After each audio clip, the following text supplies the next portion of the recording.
Unul dintre secretele angajării mai rapide în domeniul IT este video portofoliu. Hai să-ți prezint în video ăsta ce a reușit unul dintre cursanții programului Cybersecurity să facă folosind noțiunile pe care le-a învățat în mai puțin de un an de zile.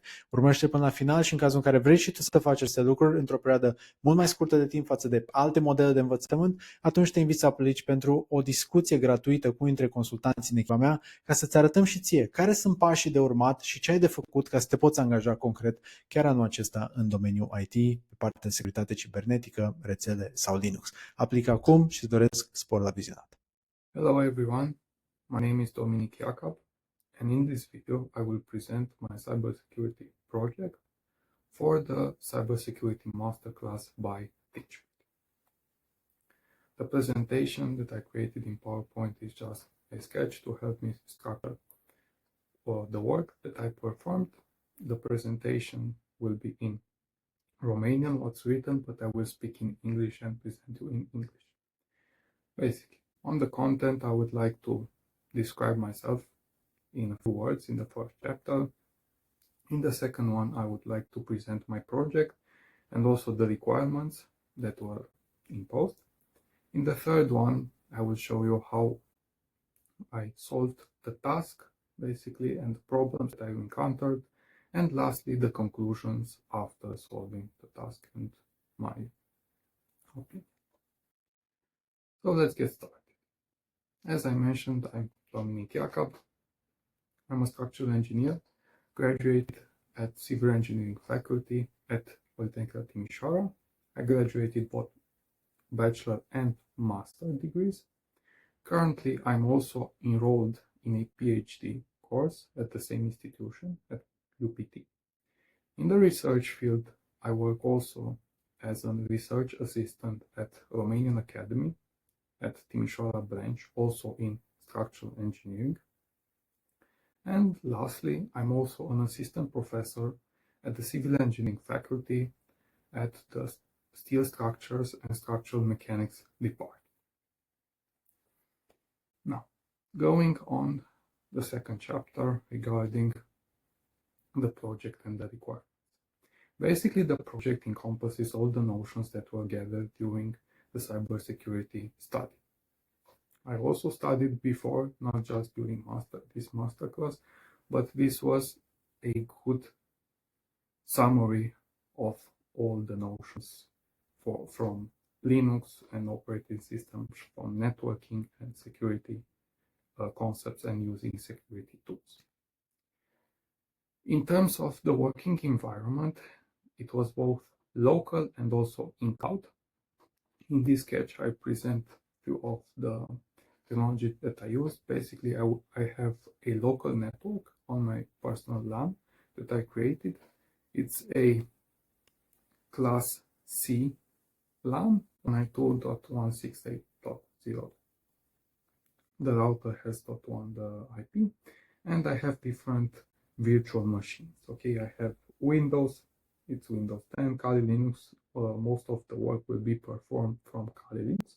We also will have Ubuntu if necessary and Metasploitable. Here are two IPs which are for version 2 and version 3, depending which we will use.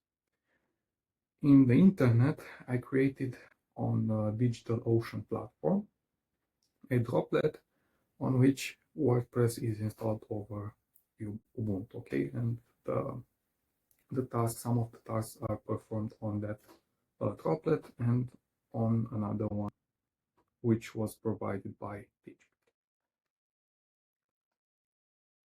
In terms of tasks, they were structured into three categories. The first one is reconnaissance and information gathering. The second one was gaining access, mainly pen testing, and the last one was prevention or the defense inside. Mainly they are structured more into the common task from the 5 steps which are commonly known from the hacking process. Now let's get started. We will begin with information gathering and reconnaissance. I will exit this presentation and show you step by step the the task not to have this too difficult between switching windows. Okay, so let's get started. In the beginning, I will set up my VPN. I use a paid version from Bitdefender. This is my IP. This is the public one. Just 1 second. All the project is presented here, but I have all the tasks, but I have much easier to show some sketch and what I want to show. And regarding the IP,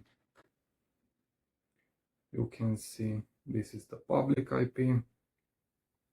And once I connect, let's say, to a server in Germany, I can choose whatever. Now it's connected, I will have this IP. It change. And look, it's the same one as here. Okay, so basically now I am protected. The first task was to scan the technologies which are existent on the following sites using build with blah. Let's build with. I created an account using my Google Mail such that I can see detailed reports. And let's start with a big site, which is called Academy. Okay, I'll put it here. Look, here to detailed technology profile, and we have the file. Okay, we have different categories. I will skip through the most important one and not waste time on what's not basically meaningful. So we have analytics. They have Facebook domain insights. They have Google Analytics, LinkedIn insights, and here on this column it's first detected, lastly detected, and for which technology they pay and which was also stopped. Basically, you can see that they stopped Google Analytics in 2020, and it's also here with stopped. And they pay for user lead, for example. I will go lower. We can see also the widgets in Cloudflare. They pay for Cloudflare Bot Manager, for Slack. They have reCAPTCHA, a security measure. They have e-commerce card functionality. For framework, they have Ruby on Rails. The content delivery network, you can see Amazon, Cloudflare, DigitalOcean Spaces, Google Static Content, and so on and so on. Now, let's go to a Romanian site. Let's say on Google. Okay. Copy, paste, detailed, and we see that they have Google Analytics also, widgets from Chrome, font awesome they stopped, and I see that they have Elementor. Basically, Elementor is a plugin from WordPress, so their content managing system should be with WordPress. And if we go lower, we can see the language in Romanian.ro, it's Romanian site, Romanian domain, content delivery network, and here, okay, content management system, what I wanted to show. So they started with WordPress, and you can see detailed here the versions that they use. So they stopped basically version 6.0 in October 2022, and they made an update to 6.3, which is currently now. Okay, and they have also other technology. I will go just to this one terminal and very quickly in 1 minute and to go forward to the next task. Okay, so for without space, we have analytics. They have also TikTok, Google Analytics. They stop Google Analytics. Some widgets from Chrome, Cloudflare, and so on and so forth. Okay, audio, video, they have also TikTok, video, YouTube, Zoom, they stop Zoom, for example. Okay, so this was for reconnaissance and scan. Then vulnerability assessment. We should scan this site, platformit.ro, provided by TeachBit, use VP scan from Kali Linux integrated tool, and also pentest tools. So let's go to pentest tools, free scans, but let's do it 1 second.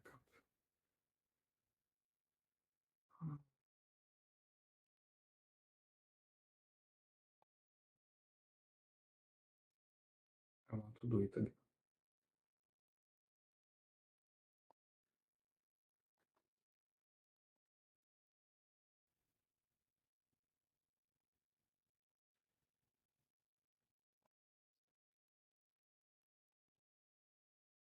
Where it's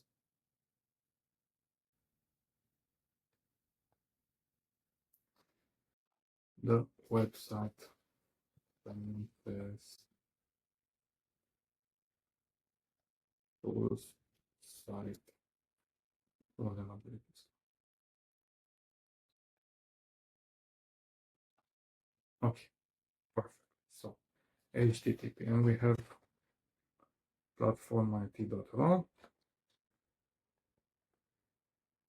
Start scanning.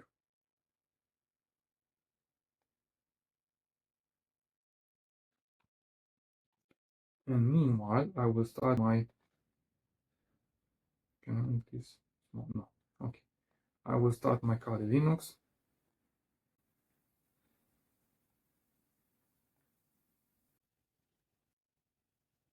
Okay, so I needed to pause it because Loom did not respond. Okay, so now I can start my Kali Linux virtual machine. Okay, and while it's starting, we see that we already have the report. I can download the report or check it here.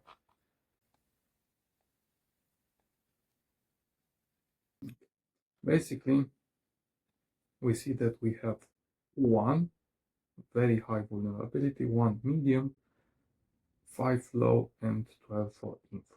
Now, the fact that I want to mention is that this vulnerability scan, which is the free one, does not test into very depth of the problems, but we can assess basically at an appropriate level the vulnerability. So for that, you need to go for the paid version. Nonetheless, we work in demonstration purposes, at least for now. So basically, a very high vulnerability is this one. And if you check on the US government database, you see that you get the details regarding this. Basically, here it says that you can input a new writing rule in a proxy, and you can hijack basically by allowing an HTTP request smuggling attack into the web server Dupa HTTP server. And the versions from 2.0 up to 2.4.55 are vulnerable. The solutions, or the solution which is recommended in the report, is to patch, to update at least to 2.4.56. Okay, and all these vulnerabilities are related to that one, the same solution, and the medium one, again, they have another type of attack that can be performed, but the same solution. And I will log in with root and start the terminal. Just checking the internet. Okay, we have 102. Ping. Okay, works. Clear. Now put myself here. Okay, and we have repeat scan. And this is basically the IP. How can I find out the IP?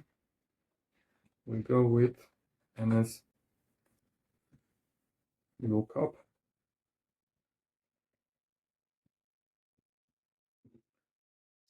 and we see two IPs. I can take this one. I think it's in cloud first, so they have different. Okay. You can also put platform IT. Let's put platform IT.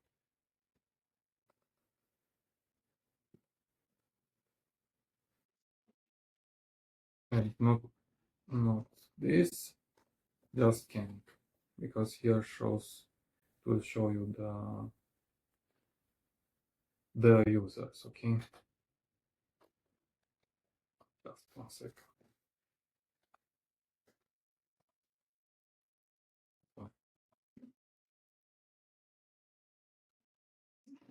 And I need to be more patient.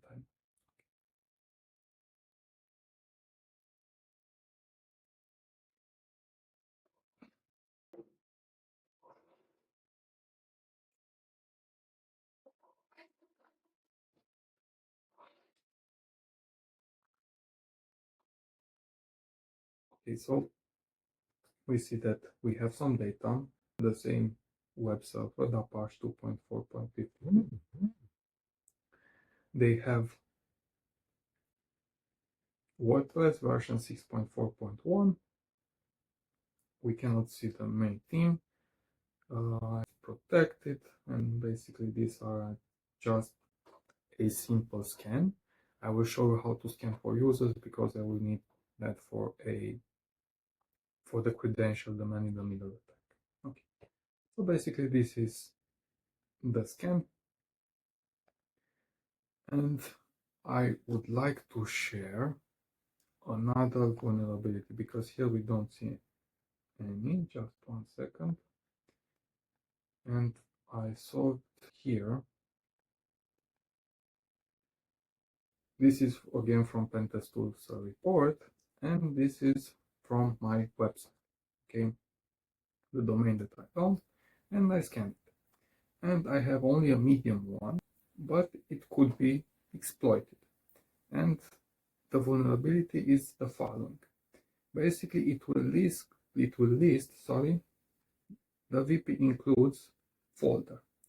This is a snapshot of the vulnerability. So if someone wanted to exploit this, they could have done it if I did not scan it and afterwards patch it.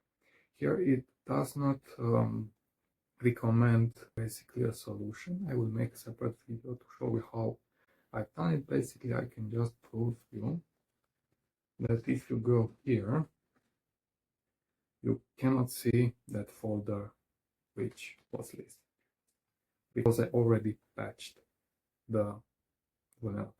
Okay, so I showed you also how to do it, not just some solution. Okay, I will close also this, and we can go forward. Now, finding 3 sites with WordPress versions which are less than 6.0. Okay. I use Notion currently for having a documentation. I like that it's free to integrate several users and they collaborate.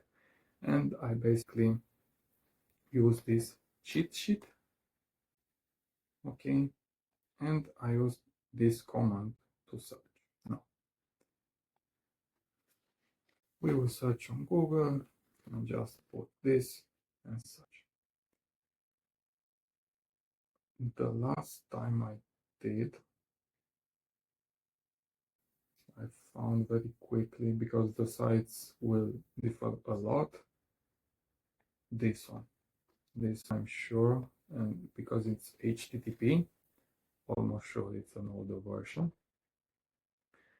You either go with inspector, like inspect, or F12, and you can go here, okay, Ctrl F with WordPress, and look, they had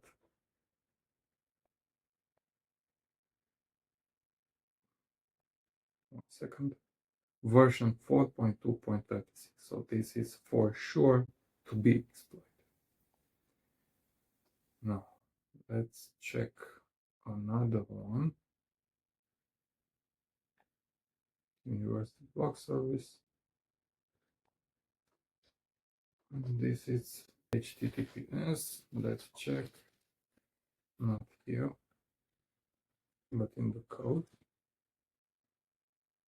Okay, 6.4.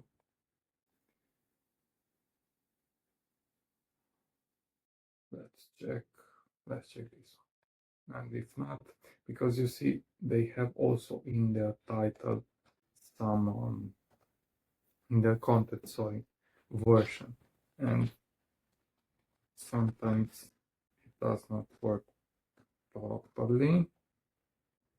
Searching for the version.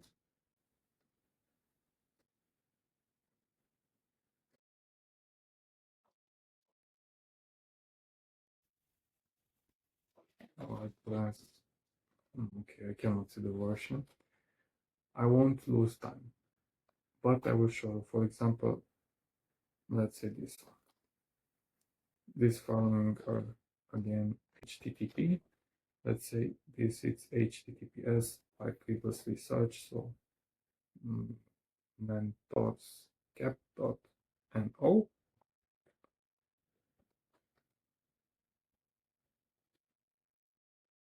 WordPress, and this is 4.9.24 version, and it's a HTTPS site.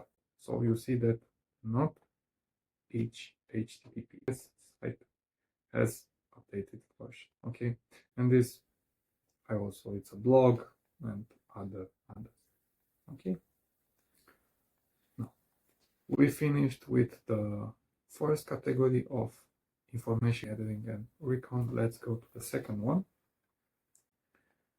which is the pen testing or gaining access. In the first, we should perform a denial of service attack using 3 machines on the WordPress drop. Okay, so this is my account, and I created a WordPress. I'll just show you just 1 second.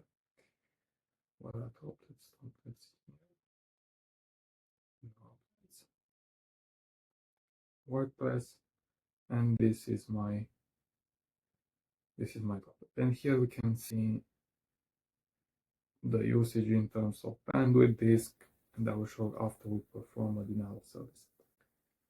Okay, on show denial of service attack, basically we load with so much traffic that the site cannot be accessed. So if I check the site here, it's just a simple site in WordPress, nothing fancy. I think I have 1 page or 2 pages just for me to test, and I have also a user. So if I want to log in, I need to go like this.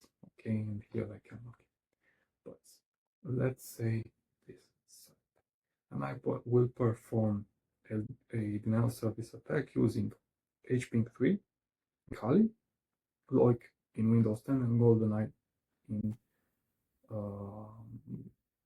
Ubuntu. I will choose Ubuntu.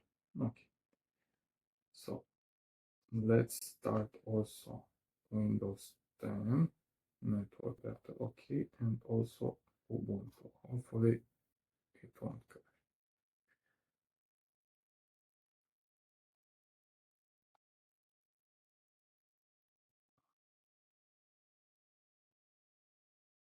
Okay.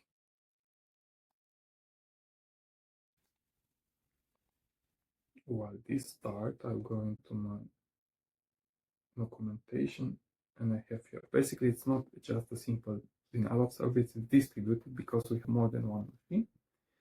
And this is the command for Linux. Okay, for Kali. Copy. Kali. I will clear my terminal. Again, I have the VPN already activated from the beginning, okay? And I do this, I haven't mentioned in the beginning, but everything I do, it's ethical, it's on machines that I own or are provided by TeachBit, and it's in educational purposes. Okay? Now the IP address is this one, paste.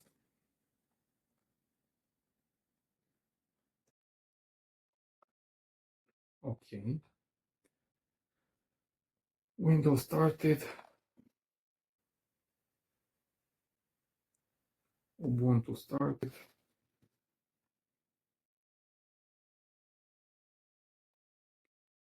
Okay, hopefully it won't crash. Neither the recording, neither nor the camera. Okay. I will do this not in the same time, because due to the high traffic, the router may fail, and if the router fails, everything will fail. But I will show you with the tools. So for this, I'm doing in a machine. If you'll do this with, I don't have the firewall activated, it's in a virtual machine, which is safe. It's like a sandbox. But if you have everything activated like in a normal operating system, you will not be able to download Loic, and you need to disable firewall and this virus threat protection, real-time protection, such that you can execute Loic. Okay, more info, run anyway, and this is Loic, and we have 1.142 93.170.154 locked. I want on port 80 an HTTP attack. Okay, and on Ubuntu,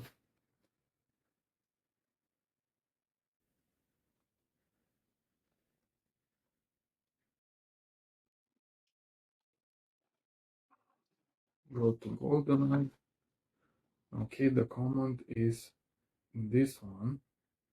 If you do not have installed GoldenEye, just take this command git clone from this. If you search on internet, you find it, and this is the command. Basically, run the script. Okay. 954. You can do this. If not, I need to activate. I can, because I'm on Windows, I need to activate guest editions, and I had some problems there. In some virtual machine it happened. So no. Okay, it works. I will open one in incognito, and you will see when I launch the first attack. Just 1 second. So currently it started, and if I go here, you see it's loading extremely hard. And here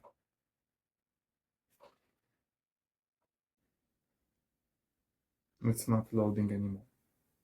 So basically it was one machine enough to do that. Okay, I will stop the attack. So I stop the attack. I will show you on the subsequent two, we will have the same.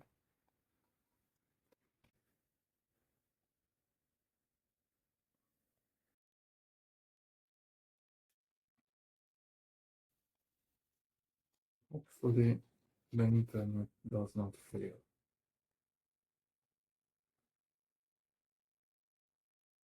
Okay, now it works. I can, just 1 second, I want to show you also here. So here we can see also the load which increased. So in a few minutes we will see an increase in bandwidth. like here, okay, from exterior, from public inbound, no, public outbound, sorry. So this one increased due to that attack. And not so much. But let's do it with this one. So it started. Cancel. And I started also GoldenEye.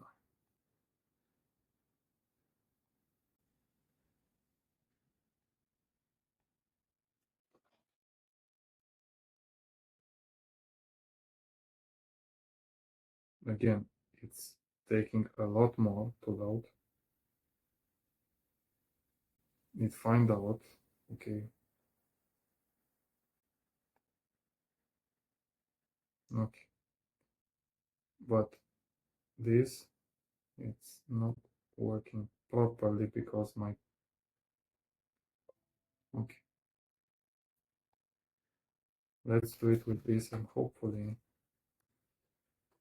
my router does not fail.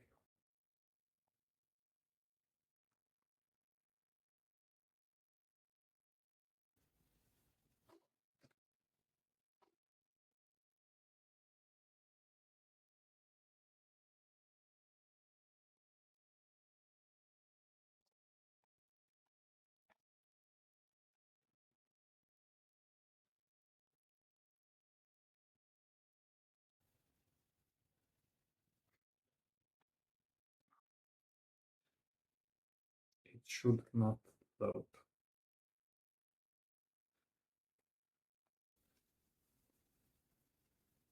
And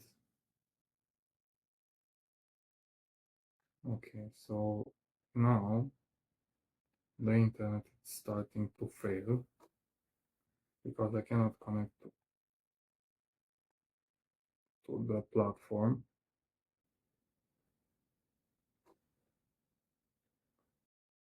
I will leave it like 30 more seconds. It does not show anything in terms of error. Here it doesn't send anything,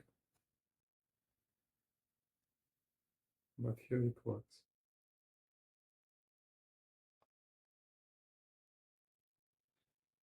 And if we check, so the attack is successful because after more than 1 minute, we cannot access the site.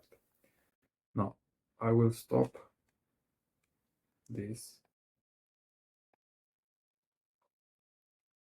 from GoldenEye and from Kali. You can see the usage dropped. And let's access the website. I should.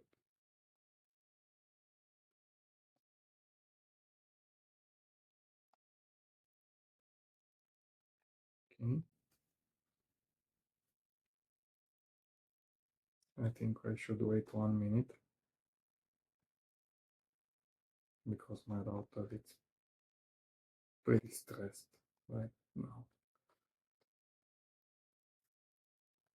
DigitalOcean. Let's go here. Okay, you see that now I can access it. Okay. And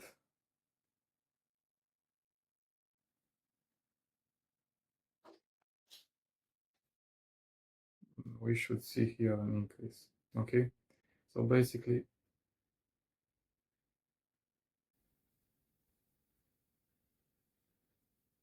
here starting, you see it had no traffic and suddenly it increased, and the CPU and the load should increase more, but as I said, I can do that. I've seen yesterday, so look, yesterday I did it again and I had the CPU at almost 80%. So this was yesterday, okay, at 72%. but I do not want to lose the record. Okay, so now it starts.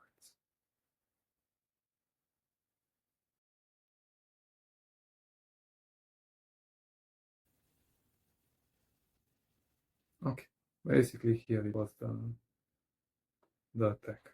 Okay, but it was success. Now the next attack is a man-in-the-middle attack to obtain the credentials of the users when they access a website. Kali and also Windows up to this stage and do it again. Okay, so man-in-the-middle attack, I needed to restart the entire configuration.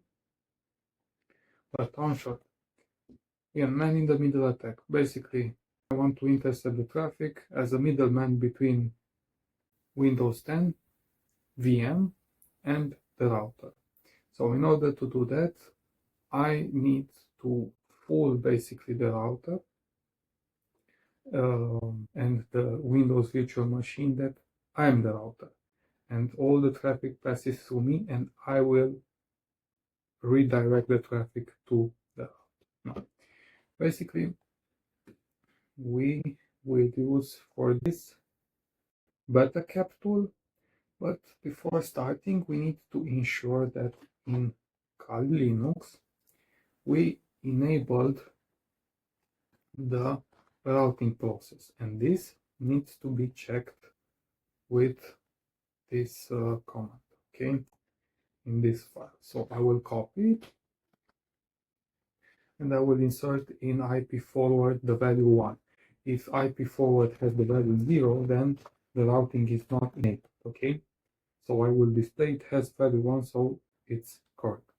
Now, I will start beta cap on interface /z. First, let me check on Windows 10 that everything is working. So we have an IP. I want to see the ARP table.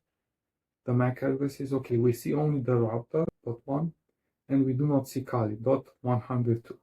You'll see why it's important. Now,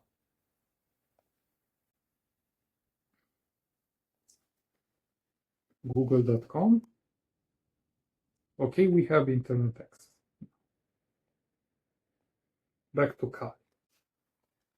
Net.show shows us the network. We have only our machine. Let's enable search. Netprobe on. It's searched. Again, net show. We see that the Windows virtual machine has .103 the IP address, and we have also the MAC. I want to set ARP spoof targets and the target IP 168.0.103. Let me check the other comments. Spoof on, okay. Activating spoofing. Net sniff on. Okay. Now we see that we have traffic from Windows virtual machine. So here, so if I go to link in, let's say this, we should have in Kali Linux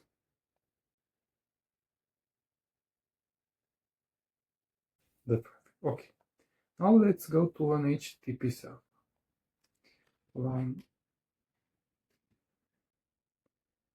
Let's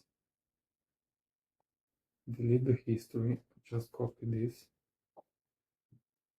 such that we have this, but I don't want to load from cookies or anything else. Cache. Delete. Okay. Cleared.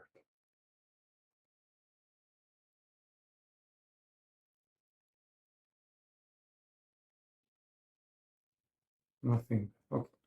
And now I want to go here. And before, let's check again the ARP.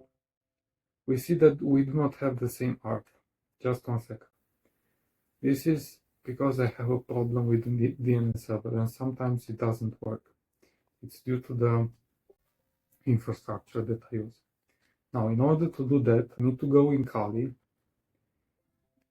and I will open a new tab. And to do that, you have to flush the IP tables. And then you need to allow traffic to be intercepted.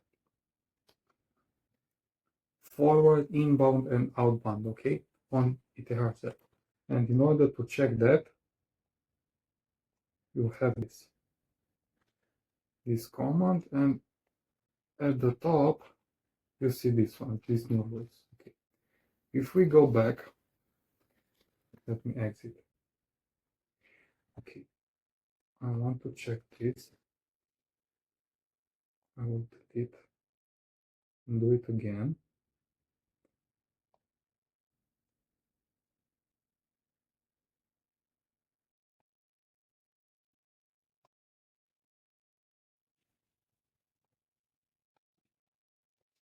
So, better cap, net show, net probe on, net show again, that are both targets, are both on, net sniff on. And now we should have the traffic. Google. And let's check. Now it's correct. You see that we have the same ARP from the router and the Kali Linux. Basically, that's how we know if somebody is sniffing. Okay. Now, let's go to that site 1.4. 93.117.93.171.54.pp login.php, and let's log in with admin test or 1, 2, 3, 4, 5, 6. We got an error, but a very interesting thing is displayed here. So look, the traffic, it intercepted a post HTTP form module, okay, to this IP using this cookie, and we see that we have the login credentials, meaning the user and the password. Okay, now we basically obtained and managed to have a successful man-in-the-middle attack. Even if we use an HTTPS site, this can be done by deprecating on certain web browsers, maybe on, I think on Edge. LinkedIn can be deprecated, on Google not so much, but mostly you can do that even with SSL strip or HTSS hijack, even in Betacap, but not on every site works. No. Consider this successful. I will go back.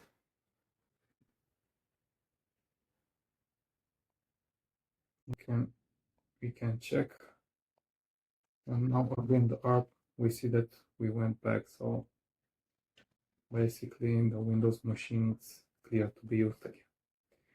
Now the next attack, it's a password attack with Hydra on this website. Okay, we already cleared this. Okay, basically a password attack using Hydra. We use certain lists for user and passwords. These lists can be searched on Google. For example, if you search for list. On GitHub it has a lot. Daniel Meisler said, sorry if the name is not 100% correct. For example, if you want passwords, you can download some of these text files with a lot of passwords. Even they have hashes. Okay, I basically used a lot of mostly this. You'll see that I did not manage to crack the password on that website. It's a matter of time, not a matter of the command being correct. I will show on my droplet, and I will show another tool which is easy to use. Okay, so let's start to describe how it. Basically, we use list of users, text files, list of passwords, and we will use the following. Let me copy it here. Activate VPN.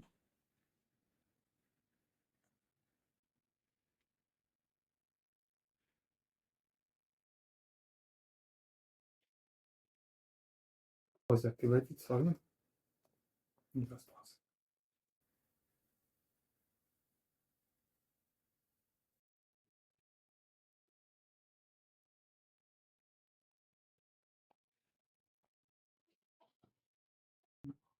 My IP. Okay, we are hidden, and I will explain the code. So basically,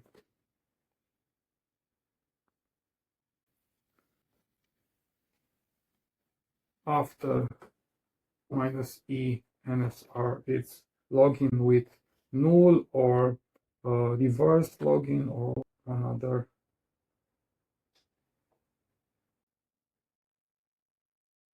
login as password. Okay, and we have the IP of platform IT. We can use NS lookup to show it.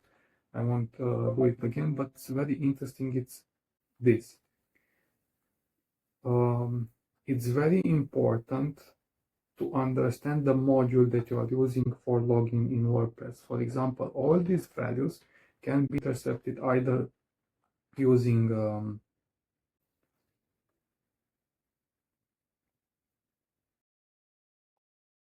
just one second.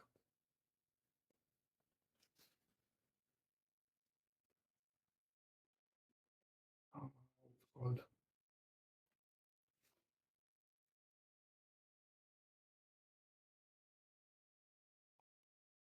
You can either use Burp Suite or you can use the interceptor from the web page until some point to get this body. But using Burp Suite, you get also this cookie module, which is very important because you can log on successfully on or failure and give this value. I will make a separate video for that to understand how to do this. I won't go into details any longer. Here, I want a verbose, so to see in detail every iteration it performs and writing the output in hydra.output.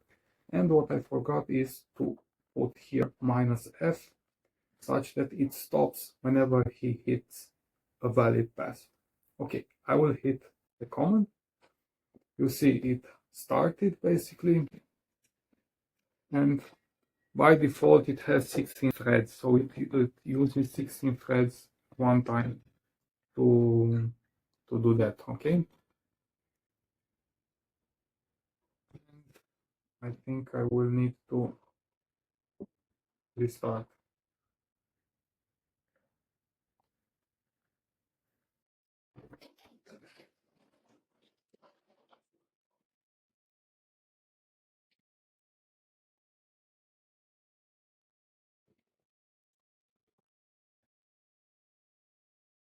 Okay, so I needed to restart the configuration.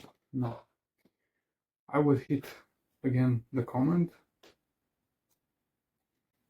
and here don't forget -. Okay, not here, here.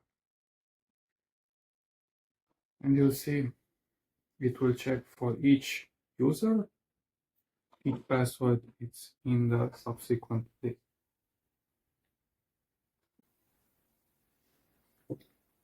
And it won't stop until 442. That are the number of combinations of options between the usernames and passwords. Okay. Here you need to be careful, because if you do this, and if you have WordFence, for example, plugin with brute force attack, if you hit too many attempts per minute or at some seconds, it will block you immediately. So this is not necessarily the best way. You can limit it even to certain attempts per minute, or you can use more threads if you feel like you need. So you can configure Hydra in a bit more complex way than it's explained here. But let's show you how to do this for my droplet 142.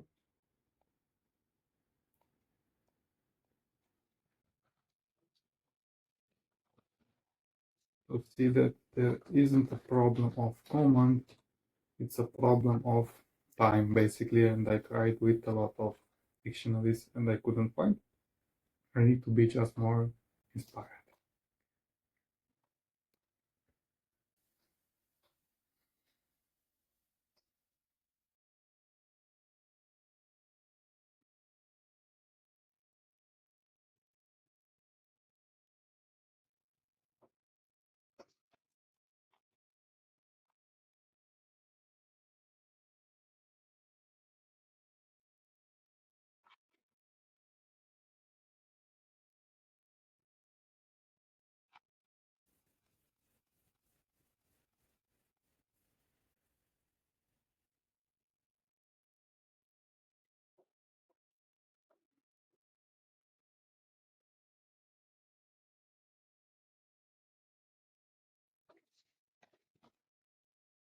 Okay, you see what happened. I figured out something. I'll hit again, and I will tell you afterwards to see the difference. You see that you have a line with green.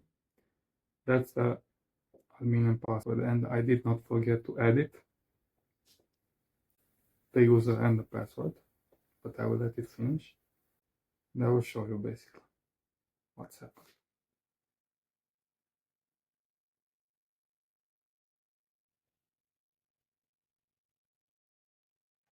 So I have a valid password found, okay? And if I go cut,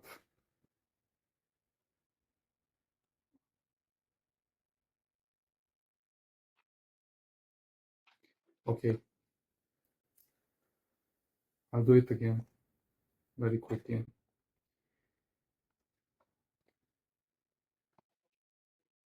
Just one second to be sure that I open the same file. Okay, I believe I forgot to go on desktop.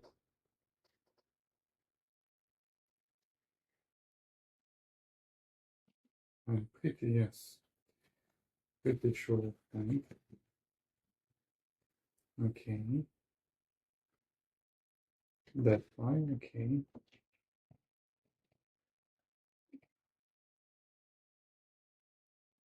okay, and I will hit again the command, but with -F.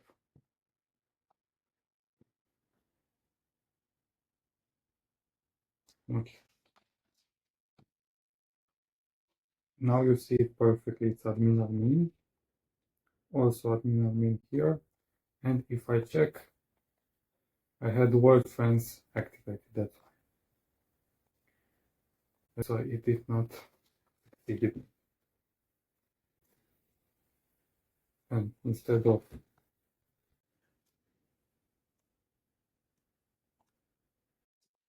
you see, successful. Now let's try it with another tool. Let's try it with another tool, VP Scan. And you can use VP Scan in the same way. It's a bit simpler. You don't have that final part of checking for successful or unsuccessful. Let's say we put here the IP from platform IT, which is this one.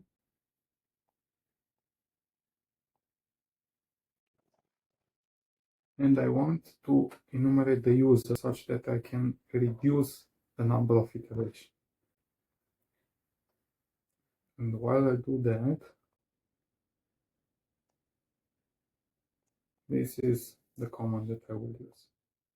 And I will use it also on my website, but you've seen that it works. So we have users contact teach bit, and user. So they have a user called user, okay? And if I do this and put user means user password file, again, root desktop, okay. And the target IP should be X. Use it like that.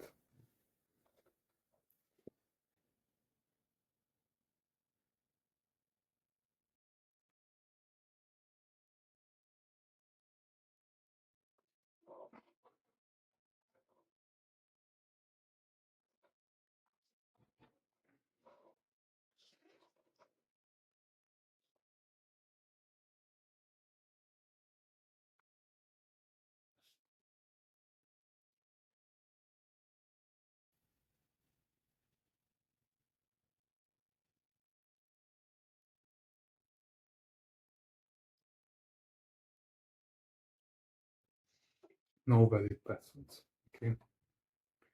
But if I use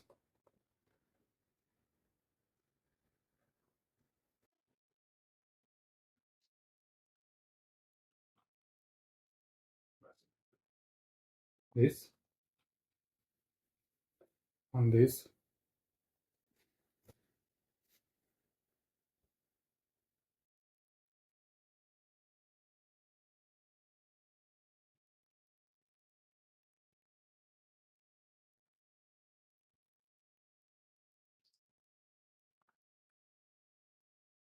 this by default has 5 threads, you can go to maximum 50. So valid user combination it is. Again, successful. So it proves it's a matter of time, not a problem.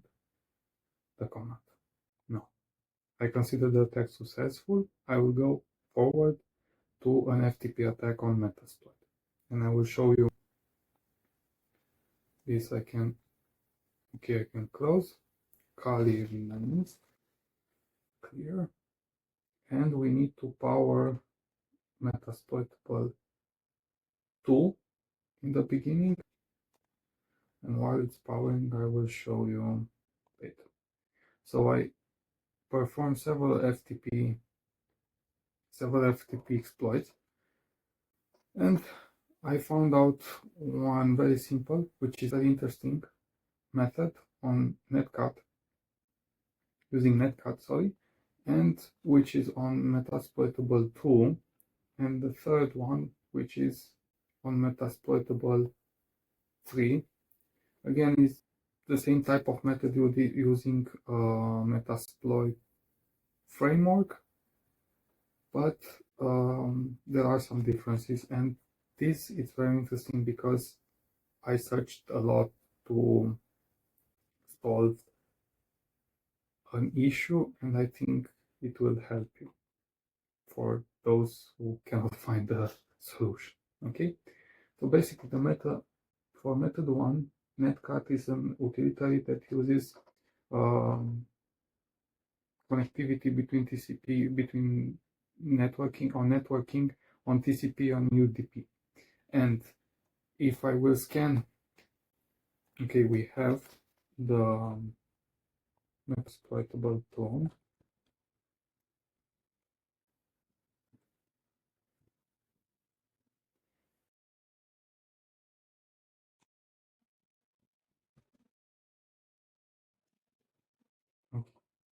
Now, to not cheat, I will scan the network.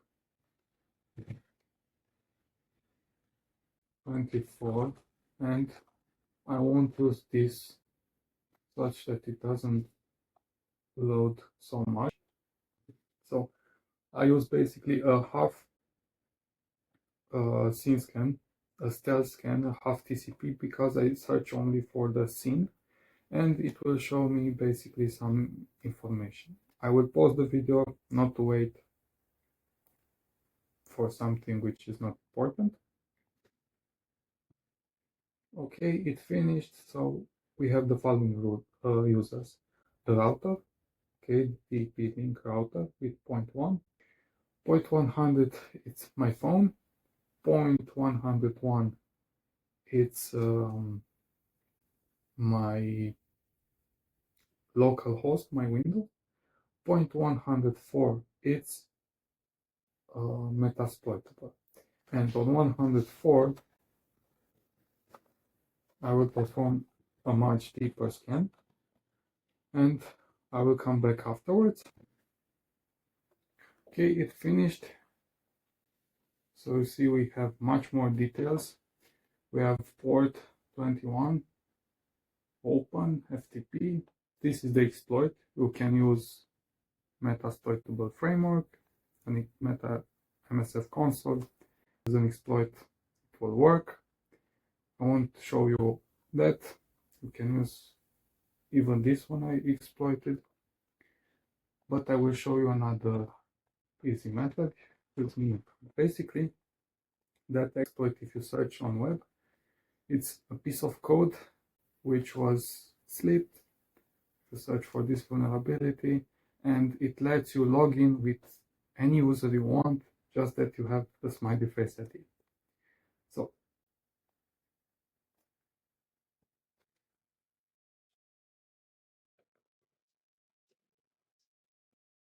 okay, netcat target IP 104, target port 21, the port for FTP. It started. Then I need to specify user, any user, whatever you would like, you can type there. Do not forget this. Password, and that's it. You assume it's broken because you will not see anything, because it started a shell, and you need to go on another terminal. And on another terminal, you need to introduce this. Okay, netcat -v, the target IP and the port, and it will start. Make sure you have, even in the beginning it's an error, but wait, because it needs to show this. That's open. Afterwards, basically, you have gained access of the root. And that's all. Basically, exploiting with netcat Metasploitable. Okay, whatever you like. No. I will close this, and I will start Metasploitable 3. Now I'm going to start to show you a second alternative to exploit the FTP server in Metasploitable machine. Okay, and I will do it in version 3. So for version 2, you can use the exploit vsftpd 234 vector. Simple. I did not encounter any problem here. However, I want to show you for the version 3 of Metasploitable what I encountered, and it was basically a problem that could not be fixed with the classical solution that was recommended in the framework. Okay, and I searched quite a bit, so I'm sure that some may find it useful. Okay, the exploit in itself, I do not consider it something very difficult, but I want to show. So I will start Metasploitable version 3 on Ubuntu, which is based on Ubuntu, and Kali Linux. Okay, I will put this here.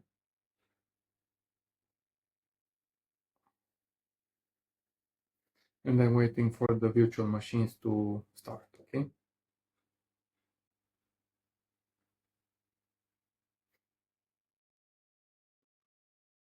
I'm on my LAN. Now I do not need to have any VPN activated because I do it safely in my own local area, and I do not need to hide from or be protected from anyone.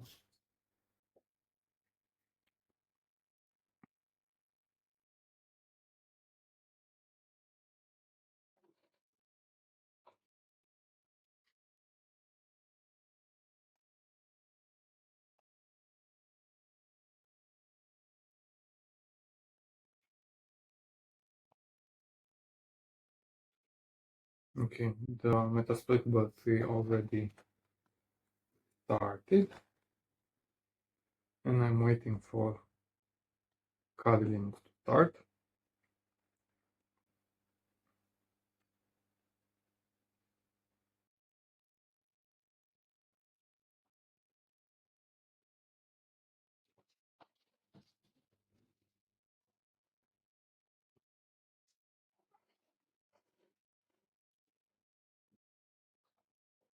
Okay, it started. Go to the terminal. Just test for internet connection. Okay. Now I will scan the network, which is my local network. You've seen the IP address .102, but I want to find out the IP address of the Metasploitable version 3, and I won't use, even though I know the IP, or I can enter Metasploitable 3 with ifconfig to find out the IP. I want to show you how you can do it basically in a classical manner, scanning the address and find it. Okay. Now, while I'm waiting for this to finish, I will pause, not to waste time on something which is not meaningful. Okay, I will come back.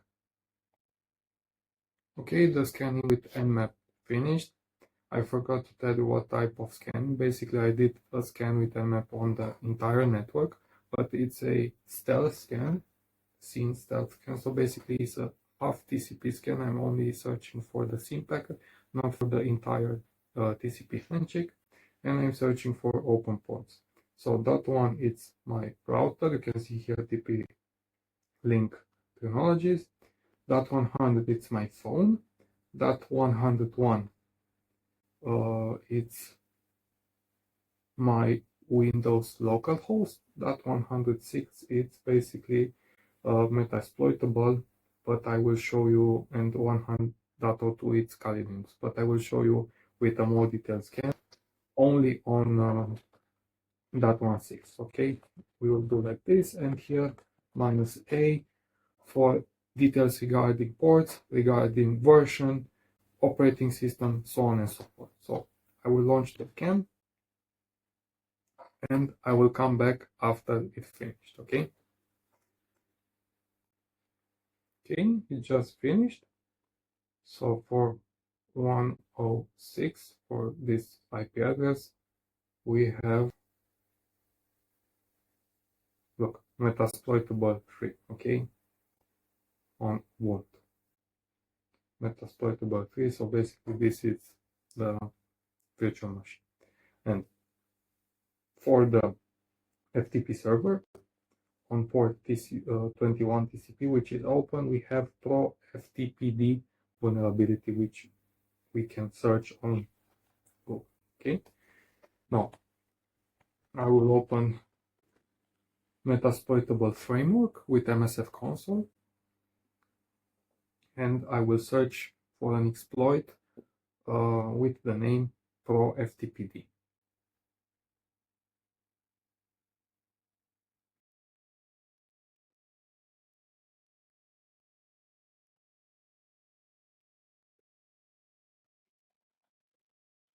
Search pro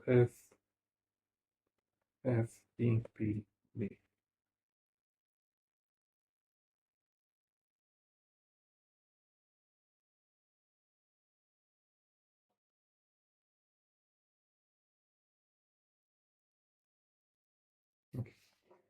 we can use one of the last two exploits. I will use number 4 for FTPD mod copy executable. Okay, it's from 2015, and if you want to have more details, you can go into MSF console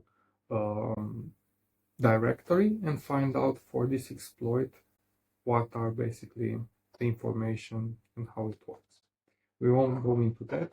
I will just say use for, and it entered the exploit that we mentioned. With show options command, we can see all the parameters that are implemented or we need to define. First are the target. It's the target IP basically, and that's here with our host. So we need to say set our host 192.168.0.106. Okay, then we need to specify the site path where the exploit will be deployed. Okay, so set site path, and we go with the folder var www, and we go one step further with .html. After that, we need to specify, if it hasn't been already specified, here you can see that it is, the lhost, basically the machine that's listening, the Kali Linux, and we have the correct IP. The port, L port, we have a listening port here, a random port, can be used 4444, and we need to specify the payload. Now, we go with the command show payloads, and for this I will use number 10, payload, a reverse Perl for the session to be created, the reverse TCP session. Set payload, and I will take this. Okay, paste it. Now all this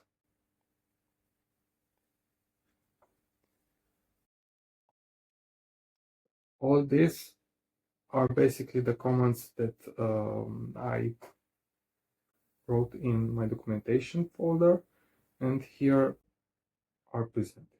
Now we need to exploit.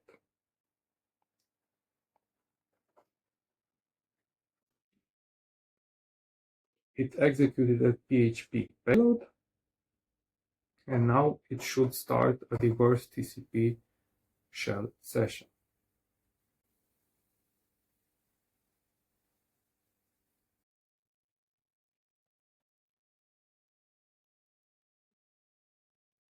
Okay, this is what I wanted to show you.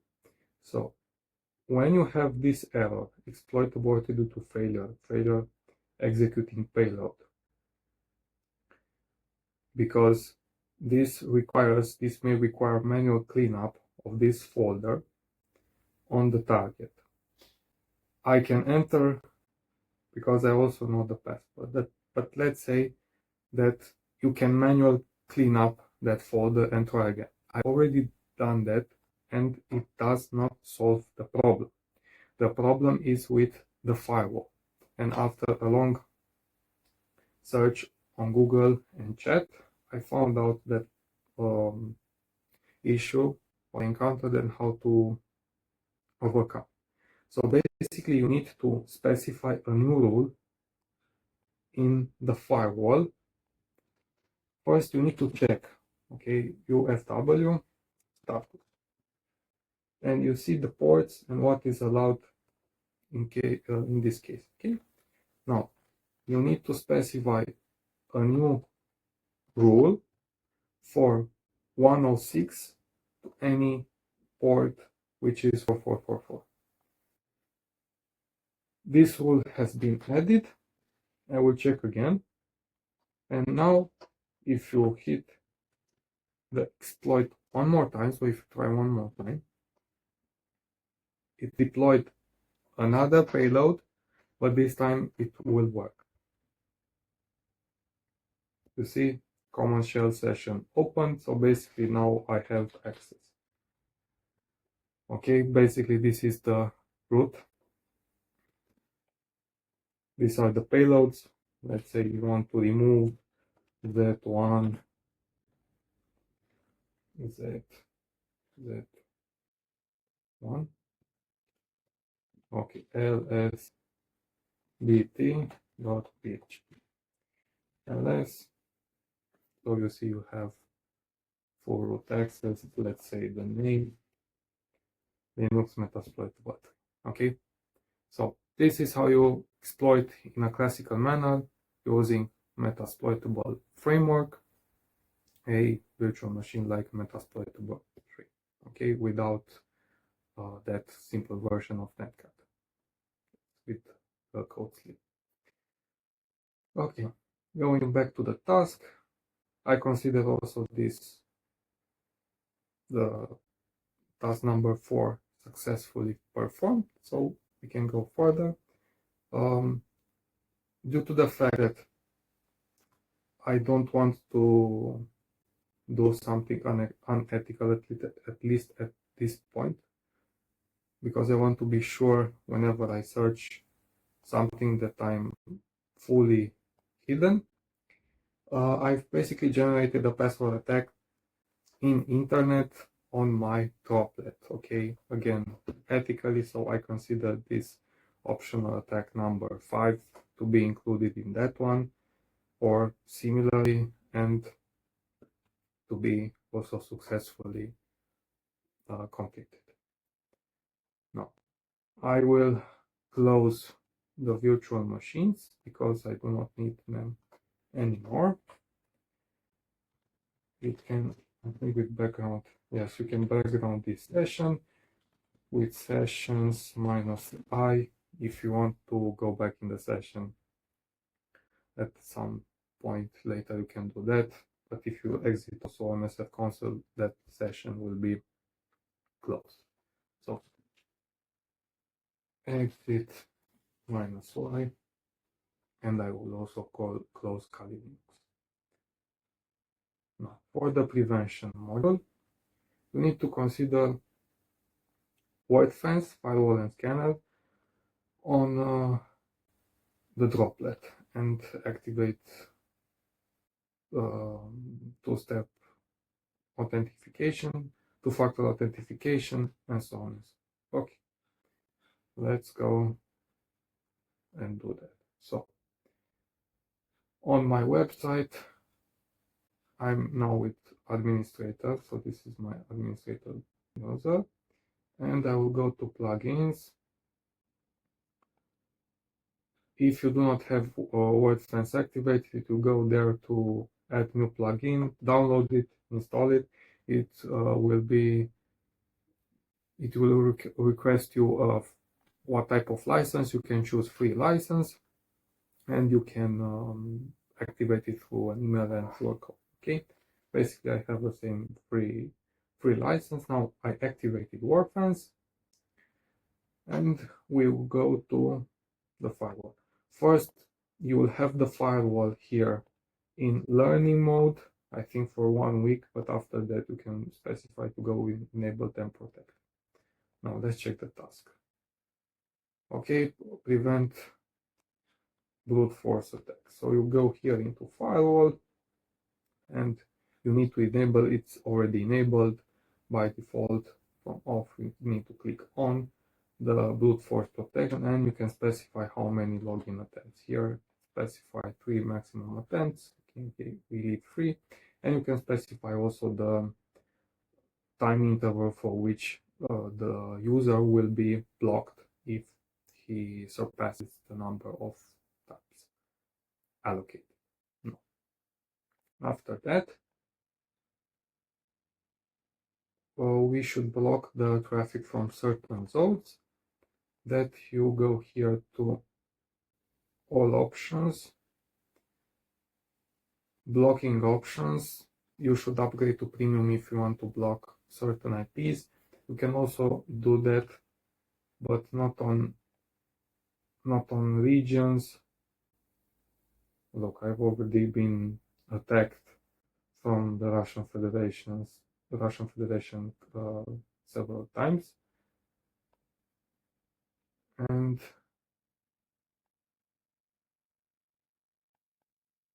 just 1 second. So here, I think at the firewall, the first.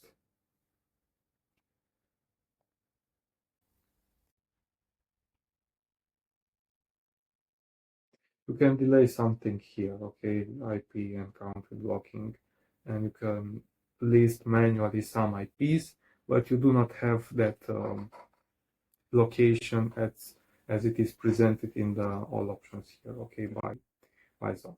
Now let's go to configuring two-factor authentication. That's here to login security. Now it's not enabled. So basically this I need to scan with my phone. I've already downloaded Google Authenticator on my phone. And after I scan this QR code here, it will give me from the Google Authenticator application, it will give me the password, and I can then also download the security codes. I will take my phone. Second. Bear with me.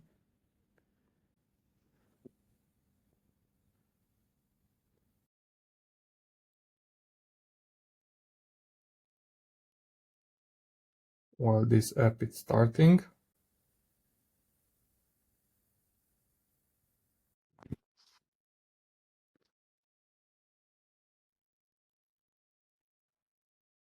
Should not take so much.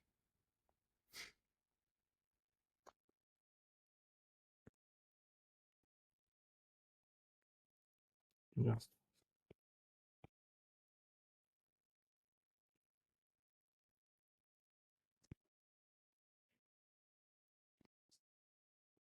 it started, and let's scan QR code. Okay, perfect. Allow. Okay, and now I have basically the code.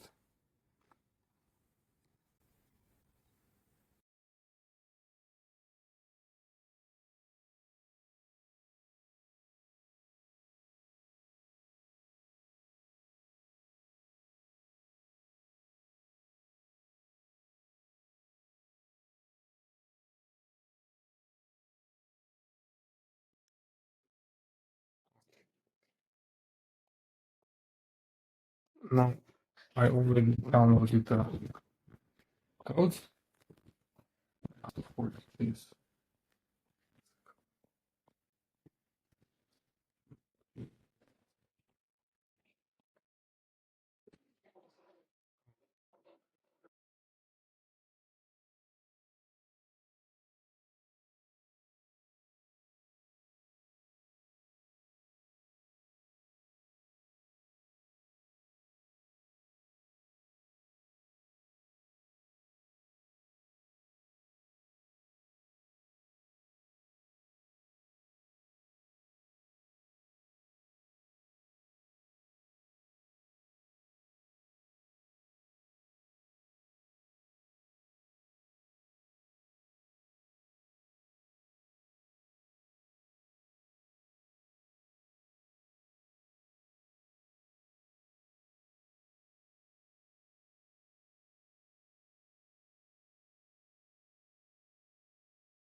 Okay.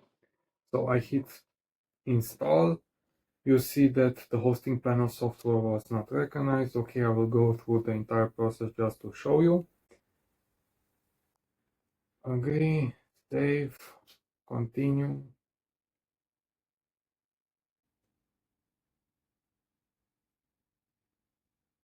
Okay, and here will be at generating SSL certificate problem. Okay, because I have only an IP address, that's why, 2 attempts. Save and continue. It doesn't matter, you cannot do it. And don't click this, because if you do that, it will crash your site. I don't. Now, if I go to my website,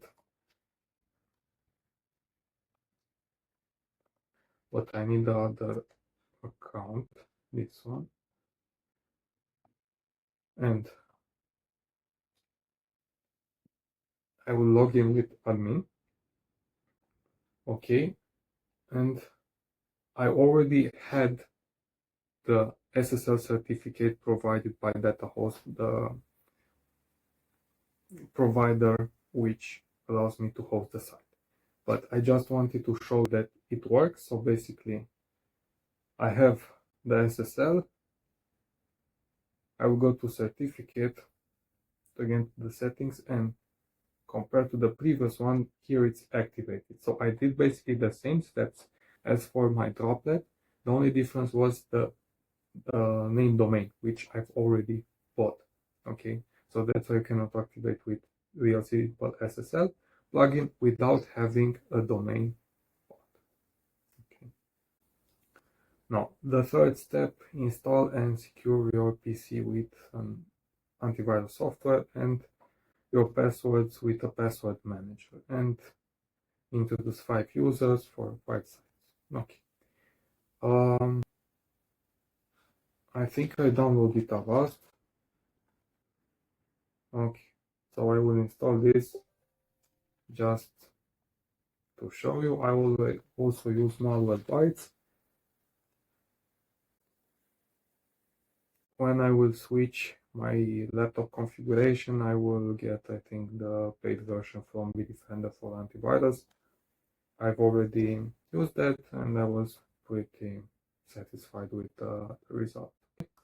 But just for you to see that. And regarding password manager, I use Google Password Manager. You see I have 3 sites. For example, here I have 2 accounts on DigitalOcean. You need to know only one password, and all of that are kept here. And also Google lets you know if they are corrupted or not.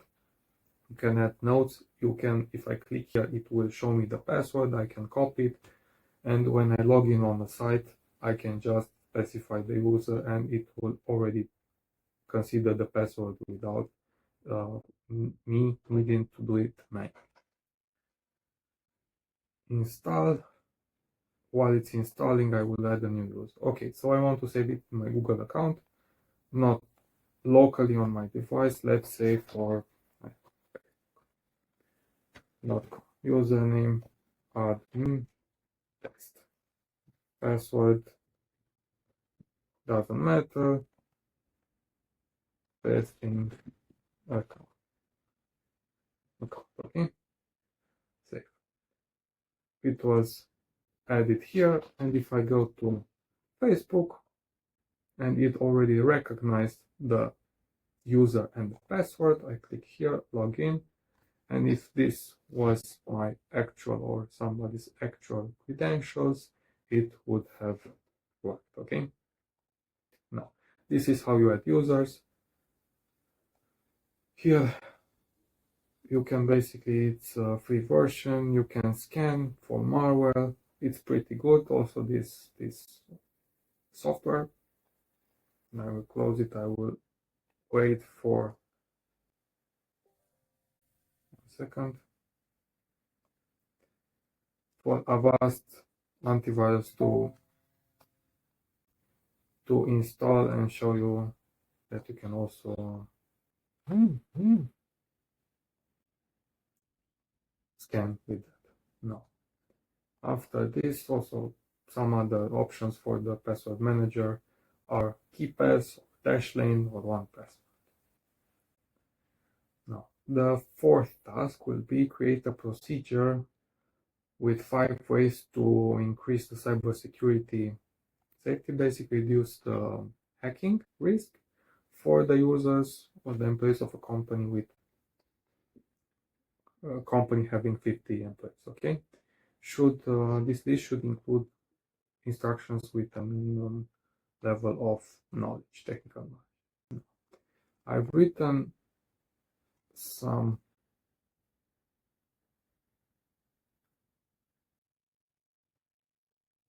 advice here. Just 1 second, prevent, not this. 1 second, not this. Security procedure for company. Okay, so these are the first 5, and I also managed to think about some additional improvements. So the first one would be a strong authentication, basically enforce strong complex passwords, passphrases.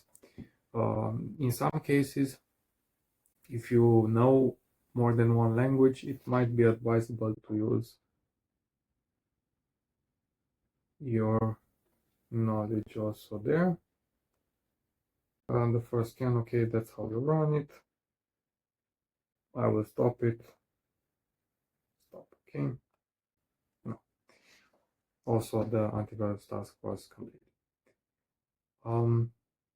While I was playing with Wi-Fi hacking and watching some videos from David Bombal, he mentioned that it was a hacker that went with an antenna in Tel Aviv and caught the handshake of numerous Wi-Fi networks, and 70% of them got hacked or got cracked basically in a few hours, because he used a very powerful computer with some modern GPUs, and it was just a problem of time and some rules. So basically most of them used very weak password rules like telephone numbers and something like that. So please try to make the life difficult for users that want to harm your system or gain access of your data. And in order to prevent you from forgetting the password, you should use a password manager. Another advice would be to implement two-factor authentication, as we performed on the Warfence plugin. Then the employee training. You should have some regular training sessions with a focus on phishing and some other cybersecurity threats which might be up to date. Then the IT staff should monitor and audit the system. You could implement an intrusion detection system to monitor network activity, and maybe from time to time, if the employees go from one job to another or from one VLAN to another, you should check regularly their permissions and their user account. Another good rule to follow would be the software updates, basically patching and going up to date with the software, because that patches will fix the vulnerabilities. However, I advise to be a bit careful here, because if you update immediately after the patches have been or are available, some may have also some bugs. So you should try to keep this with caution and also enable automatic updates with caution.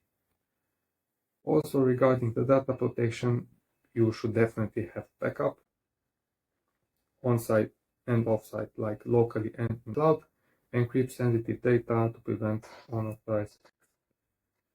Some other considerations might be network segmentation, basically to prevent breaching in the entire network if there is a breach.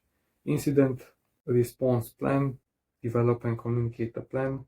The employees which are related to the threat and need to respond should have a very designated plan which should be respected in that case.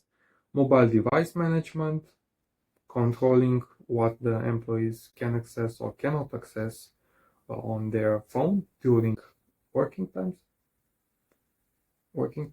Secure Wi-Fi practices, which is linked to the first one, with complex passwords, secure networks with strong password and encryption. Also, you might consider having a separate guest for visitors. Okay.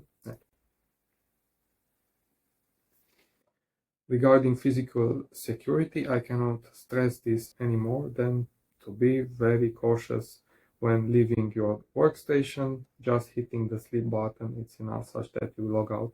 Even if you go for a 5-minute break or take a coffee, you should not leave the screen in without you being at your workstation, because somebody may look in your screen and you may have private data or data from your work related, which should not be disclosed with anybody. In some cases, this might be considered criminal offense or violation of privacy.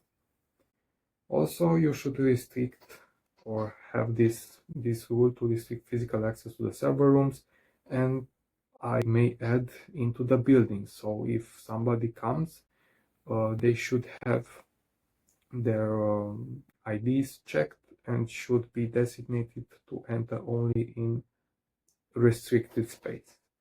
And nonetheless, antivirus and anti-malware should be installed and regularly updated. Now, the fifth task was to register a domain in Cloudflare. Basically, this does the following thing.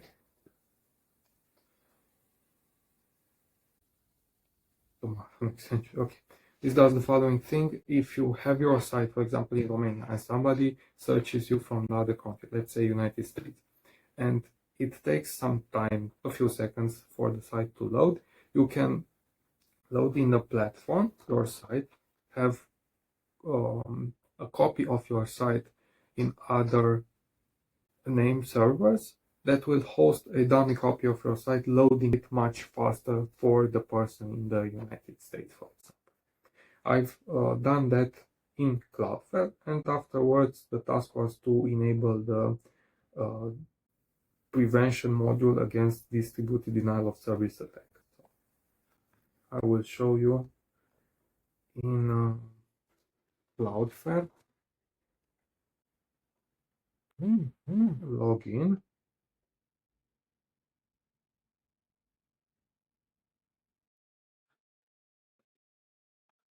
My website. So this works, okay? You see that it works.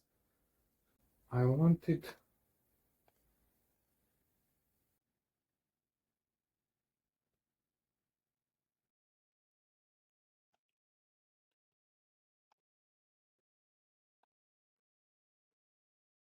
to show you the DNS.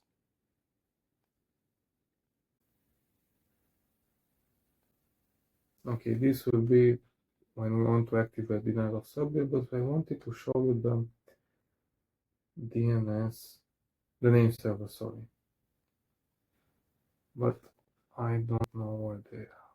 But I will do this instead. I saved here a print screen, and while this loads, I'll go to data host. So this is my domain. I will go here to my domains, and here to administrate the name servers, here are the name servers that were employed. And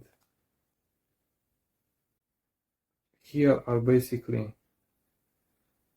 the services, and afterwards, when I registered here, log in into my admin account and change this all the instructions from Cloudflare. Basically, I needed to replace the name servers from data server with the ones from cloud server, and then click done, and an email was sent. I basically did that. So I've put this here and clicked modify, and this also worked. You see that it also worked. And you go to DDoS, Security DDoS plugin, and here you should click deploy a DDoS override. Afterwards, it will have your site protected against distributed denial of service attack. Okay. I also click check in Cloudflare, and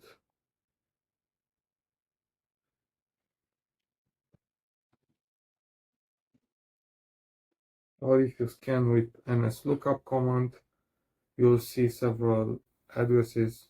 So look, it's a Cloudflare CDN proxy, 8 locations. Now I will start also with the conclusion, the final part of the presentation. So after the project, I think that it was very nice having the opportunity to use security concepts and apps as close as possible to reality. So basically we used websites in the internet, droplets in different infrastructures, and also some apps in local area. Then we used the most common attacks and some of the best practices in terms of prevention, which was quite nice. And I got used to exposing publicly my knowledge and understanding the importance of the presentation, not only the technical solution. In terms of personal conclusions, I consider that I reached an appropriate level, let's say, for 1 year practice, and I would like to go into the industry and have real experience with problems there, let's say, in cybersecurity. I would like to continue to present and show my work through articles or videos like this, and I want to prepare for future certificates in cybersecurity. Thank you for your attention. I'm sorry for having the video a bit too long, basically due to the continuous problems encountered with my framework. I hope it was not too boring, but also quite meaningful and useful for some. Look out for my next videos and things that will happen. Thank you. Bye bye. Un curs de securitate cibernetică prin care să ai o carieră sigură și de viitor, atunci intră pe linkul din bio și programează o discuție. Eu ajut românii să intre în domeniul acesta IT-ului în doar 9 luni de zile, chiar dacă nu au experiență anterioară. Poate și tu vrei să lucrezi mai mult de acasă, să-i păstrezi pe alții în siguranță, cum e zona de securitate cibernetică, și mi-ar plăcea să te ajut. Lucrez cu peste 100 de cursanți activi. Dacă vrei și tu să afli mai multe, intră pe linkul din bio și hai să ne apucăm de treabă, să începi o carieră profitabilă, care să lucrezi de acasă și să te bucuri de ceea ce oferă domeniul IT. Chiar dacă ești în țară sau ești în diaspora, te poate ajuta chestia asta. Nu o rata. Hai să ne apucăm de treabă.